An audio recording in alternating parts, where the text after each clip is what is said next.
C'est à une véritable course contre la montre que se livre le gouvernement. Avant la fin de l'année, les 60 premiers kilomètres de l'autoroute Yaoundé-Douala doivent être ouverts à la circulation. Cela passe inéluctablement par la construction de 2 voies de raccordement, l'une de 15 km sur Yaoundé et l'autre d'environ 13 km sur Boumniebel. On a à peu près 28 km de route à réaliser et certaines ils sont dans des sites urbains. Donc ces travaux-là, ils vont nécessiter plus que la date du 31 octobre 2021.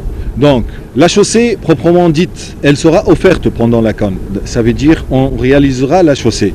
Les dépendances, c'est-à-dire tout ce qui est système de drainage, tout ce qui est équipement de sécurité, les peintures et tout ça, ça va suivre après cette échéance de la CAN. L'essentiel, c'est que la route, elle soit circulable de bout en bout. Ça veut dire quoi?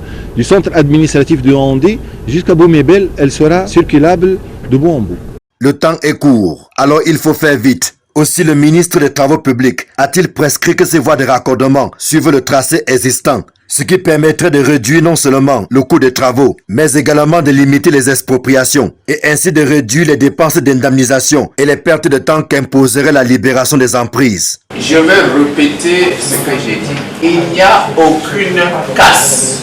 Il faut absolument éviter les casses, parce que le raccordement va respecter le tracé existant que nous renforçons, que nous élargissons là où nous pouvons, en évitant les casses des propriétés ou les casses des installations des concessionnaires. Le coût total des travaux liés au raccordement sera connu la semaine prochaine. D'ores et déjà, il est prévu que la dizaine de maisons et les cultures qui sont affectées sur la voie de raccordement de Colbison soient payées par anticipation. Au 6 mai 2021, le taux d'avancement physique des travaux entre le PK0 et le PK60 est de 115% en tenant compte des travaux additionnels. Nous sommes en train de réaliser les ouvrages de drainage.